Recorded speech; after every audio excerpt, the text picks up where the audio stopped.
Hello everyone, I'm Praveen Mishra, welcoming you all to your favorite channel, that is StudyIQ IAS English. Here we go to discuss the most interesting topic of the day. As you can see, the state of Pakistan is being represented here in this map.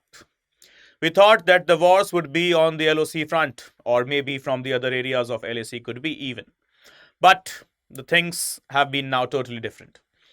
Amid the Operation Sindoor, after the Pahalgam attacks and after all of the ceasefire agreements and so on. What we have watched just in last 24 hours is the most exciting things as from the perspective of Indians we have. The area of Balochistan that is presently in Pakistan right now, as you can see, this region, Balochistan, has declared its independence from the other regions of Pakistan, that is. So, the war was on LOC. No, not exactly. The war is going on beyond the regions of Pakistani Punjab, Sindh and Karachi that is here, beneath the Quetta region that is Balochistan. What's the whole scenario? What's the whole news? So as you can see, the exact presence of Balochistan. So it is bordered with two major powers there, that is Iran and Afghanistan. When we talk about Balochistan, it was never willing to be the part of this country. And here is the name of the leader, Mir Yar Baloch, who has finally made its statement, his statement that we are not Pakistanis. So guys, remember, this is the statement which is coming from the Baloch leader. It's his name, that is Mir Yar Baloch, okay, who has finally given the statement, not Pakistani, okay, and he declared what? Total independence 24 hours back. Considering Operation Herof 2.0. As we can see here, they have gone through an operation known as Operation Herof 2.0. Some 78 coordinated attacks they were carried forward, literally striking the Pakistani security forces very aggressively and violently. With regard to the name, that is Balochistan Liberation Army, okay, has launched a string of armed attacks across Pakistan's Balochistan province. Okay, as in total claiming responsibility for 70 strikes as part of its broader movement. And what is this particular movement is? Having the operation known as Operation Herof 2.0. Yes, their motivation came from another operation we had on 7th of May, exactly 10 days back from here, that is known as Operation Sindoor, right? So obviously they gained the momentum, they gained the confidence, they gained the motivation. And yes, obviously, just like we had a tussle in 1965 and 1971, Bangladesh came into being. We had a tussle in 2019 in Pulwama, 2025 back again in Pahalgam. History repeats itself, dear Pakistan. Well, I don't want the name dear, but yes, okay, take it, Pakistan. From Pulwama to Pahalgam, once again 6 years have been passed, just like from 65 to 71. And now, this time, it's not the Mukti Bahini. This time, it's BLA, Balochistan Liberation Army, right? So remember, this is the another break-off that the state of Pakistan would be having, right? So what is the name, guys? Remember, Operation Herof 2.0. By whom? Balochistan Liberation Army. So as we can see about the features of the region of Balochistan, just the region of Balochistan, a surprising plus shocking data is what you are going to experience in next couple of minutes. It covers 44% of the total Pakistan. Well, literally, it's now too much to take the name Pakistan even. So for me, for all of us, they are no Pak anyone anymore. They are literally Pakistan. So 44% of Pak's total land area, but home only to 5% of its population. An area with 44% of the total land of the whole country, right? But with only 5% of its total population. Predominantly, those are Baloch, particularly coming from the Sunni Muslim sect. Now, when we talk about the natural resources available in Balochistan, so apart from natural gas, coal, gold, iron and copper, many other elements are also there beneath the surface of the Baloch soil. But the fact is the major one. What are they? The natural gas, coal, gold, and yes, copper along with iron. But the problem here is 70% of its population is classified to be multidimensionally poor. That means out of 5, 3.5 of them are multidimensionally poor. What the hell Pakistani government is doing there? Right? Nothing. Since 1948, Pakistani government, or let me be correct, where is the government? Pakistani military, right? Pakistan is the only military. Pakistani military is the only military which is having its own country. All of the countries, they have their military. It is the only military to have its own country, right? And so this so-called military plus government of Pakistan, okay, na Pakistan, went into the Baloch region. They have raped n number of women there, killed n number of people there. They haven't, spared neither the kids nor the senior citizens, neither the disabled, no one, right? They just had the weapons in their hand and they killed to all of the innocent peoples. All of the innocent peoples. This is what Pakistani government come military has performed there in the Balochistan region. And that is why this data, 70% of the people in Balochistan region, they are categorized as multidimensionally poor. Total land area, 44%. And what is the total population residing in that 44% land? Only 5%. And 3.5 of them multidimensionally poor. This is what the data by the international organizations is. See the next thing. Balochistan's forced annexation was done by Pakistan in the year 1948, right? Further, the next thing. The region lacks effective grievance redressal mechanism. Problem is, the Baloch people are Baloch. And the Pakistani Punjabi bureaucracy dominates the Baloch region. So the bigger problem is the medium of communication. The people, the local people, the native people, they are not even able to communicate with their own administrators and the bureaucrats. So predominantly Punjabi elites dominating bureaucracy, sidelining the Baloch representation. And this is not Indian Punjabi, guys, remember. Punjab is also there in Pakistan, and Punjabi people, okay, not Sikh. There is difference between being a Punjabi and being a Sikh, right? Punjab's residents, that is Punjabi, Pakistani Punjab. Okay, so that Punjabi, okay, so-called elite, I don't know how they are elite. Okay, they dominate the bureaucracy there, the superior officers there in Balochistan region. And obviously, they don't know English, they know Punjabi. Balochistani people, Baloch people, they don't know English, they know only Baloch language or the local language they speak. Hence, as a result, what is the medium of communication between the grievance redressal mechanisms and the people, right? So obviously, they will be subject to grave level of exploitation. Further, despite having abundant natural resources like gas, gold, and iron, Balochistan remains impoverished, with locals confined to low-skills jobs due to poor education and infrastructure. Nothing is there.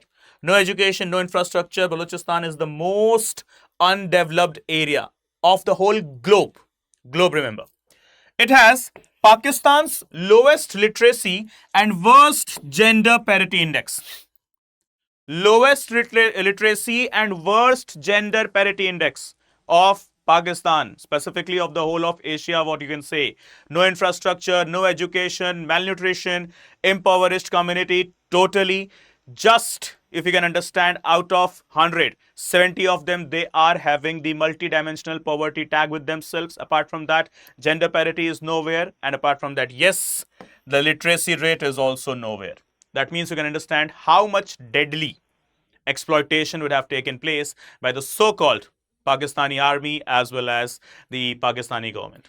Then, the Baloch people, they have even criticized or accused the Pakistani government when they have seen the Chinese investment, such as the Gwadar and other areas, as a threat to their own independence as well. Okay, so Gwadar, CPEC, which benefits the whole of Pakistan, the elites of Pakistan, but has nothing to do with the Baloch people. So this is what the problem Baloch people they have been facing. If you just have a look at the map of Pakistan, all of the Pakistan's development, all of the Pakistan's development basically has taken in just one region here, that is the Punjab region of Pakistan, or else the Karachi region of Pakistan. The other areas, okay, from, even from Lahore here to other, that is the Khyber Pakhtunkhwa, Peshawar, etc., they remain underdeveloped. The areas, that is the capital city of Islamabad and Karachi only, went to be developed, a bit of developed as compared to the other cities or other provinces. So we talk about capital Islamabad, the other area, that is Lahore, okay, it is developed because of being part of Punjab only, erstwhile Indian Punjab only. Then yes, Karachi. Karachi because of the local Nawabs present there. They had too much of the wealth, obviously, which they got when they were part of India. But the areas like Peshawar, Khyber Pakhtunkhwa, Quetta and Balochistan, okay, they remain severely underdeveloped. Underdeveloped, not even developing, severely underdeveloped, right? And the reason is, once again, the same. The elitist mindset of so-called Pakistani bureaucracy. And apart from that, yes, their attitude that Baloch people are not part of their own community. Hence, as a result, they were made the subject to have grave exploitation. Next, the most important thing. What Amnesty International has to state. Since 2011 till date exactly, 2024 exactly, right? Not 25, 2024's data it is. Nearly 10,000 Baloch people have been disappeared. Where have these people gone? 10,000, right? Disturbing data. The Pakistan's Commission of Inquiry on Enforced Disappearance, constituted in 2011, stated the disappearances cases or the disappeared people just to be 2,752. The data is nowhere being matched. 2,752 and 10,000, not even one third exactly, right? Apart from that, the civil society groups of Pakistan only, okay, which are not the government but the non-governmental organizations, that is simply the civil society groups, what they have to state, that the disappearance cases, it has been nearly 7,000. So I don't know how these Pakistani government has provided this data, 2,752. Whereas the Pakistani agencies, the non-governmental agencies in Pakistan, they have given the data of 7,000 disappearances between 2002 to 2024. And just single organization, that is Amnesty International, it has stated that since 2011, okay, till the present, the preceding year 2024, around 10,000 people, they have been disappeared. Apart from that, the biggest problem the Baloch people they are facing is the presence of some militant groups there, that is Al-Qaeda, as well as TTP, that is Tehreek-e-Taliban Pakistan. Okay, they have been one of the major wallers, or simply the exploiters, or those who have been very brutal, simply the assassinators or the assassin of the Baloch people. Okay, what is the name of the organization? Al-Qaeda and Tehreek-e-Taliban of Pakistan, right? So now you can understand why the data, 44% of the land area and population just 5%. We talk about the movement, okay? At the time of partition of India in 1947, Balochistan, it comprised nearly four, not nearly, exactly four princely states named Kharan, Makaran, Las Bela and Kalat. Kalat at the time opted for independence as per the Indian Independence Act of 1947, right? While others, they joined Pakistan, as in the Kharan, Makaran and Las Bela. Okay. Kalat was the area which was having a leader, a very popular leader, known as Naurat Khan Baroz. Okay. So we talk about the Nawab Naurat Khan. Okay, we talk about this person later on. Okay, so as of now, what we have here, though Jinnah initially accepted Kalat's sovereignty, British pressure led to its forced annexation in 1948. Okay, which led to the Khan's surrender to Pakistan. Who Khan? Nawab Naurat Khan. Okay, as you can see the name here, Nawab Naurat Khan, right? So he was later on taken into the custody by Pakistani government. Okay, first of all, he was made to surrender. Firstly, he was manipulated. He was made to surrender, and then he was made to, go inside the jail. That is, he was imprisoned as well. So initially, Kalat region of Balochistan, the biggest region as well, decided to remain independent, but British forced Jinnah that no, you take Kalat with you. Further, what happened when Kalat was taken into the Pakistan's territory? Later on, the local leader, basically named as Nawab Nauraz Khan, decided or demanded the independence. But ultimately, Pakistani government led by the then officials manipulated him, and apart from that, yes, made him surrender and then finally imprisoned him as well. Okay, so who was the leader? The first leader, as you can see, it is Nawab Nauroz Khan, right? Next, the major incidences. A rebellion broke out in 1963 to withdraw Balochistan from Pakistan. Okay, but didn't provided much impetus to the movement. Okay, it didn't materialize more. Okay, but the things are never common. 1971, after the liberation war of Bangladesh, taking inspiration from the Mukti Bahini of Bangladesh, the Baloch Liberation Army, specifically the BLA at that time, came into existence, and it triggered much more of the demand for independence, but once again didn't give many fruits to it.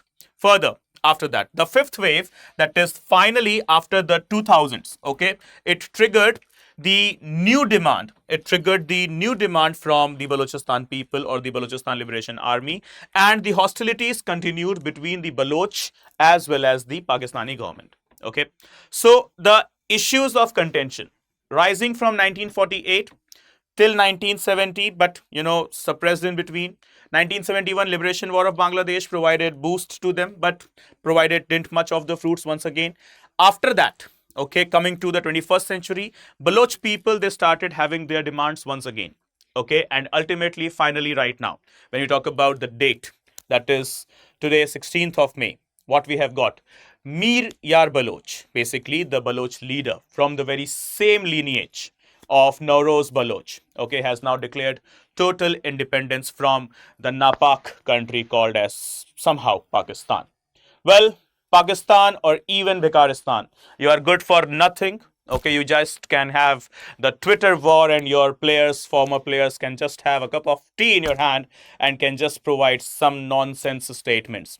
But remember, you talk about a one cup of tea. We feeded your soldiers, 93,000 of your soldiers for years, right? Free of cost. So don't tell us that you provided us a cup of tea. One of my soldier, which was in your captivity, you made him to have a cup of tea. Thank you so much. But if you want to show your, how much big-hearted you are, so we don't even wear our heart on our sleeves, right? We have, feeded your soldiers, 93,000 soldiers for around a year. So if you forget, don't worry. We will repeat the history once again in the near future. Right, everyone? So what's your opinion on this? Please do let me know into the comment section. And yes, please do subscribe to the StudyIQ IAS English channel for more such updates. And if you wish to connect with me, we can connect on two platforms, that is on Instagram and on Telegram. So on Instagram, you can search me with the username Praveen Mishra _2107. And on Telegram, you can search me with the channel name study with underscore Praveen. Right? So wherever you wish to connect, you can connect and let me know how can I help you. And yes, guys, the most important thing, subscribe. Okay? Thank you, everyone. See you soon. Bye-bye. Good day. Take care. Jai Hind. Jai Bharat.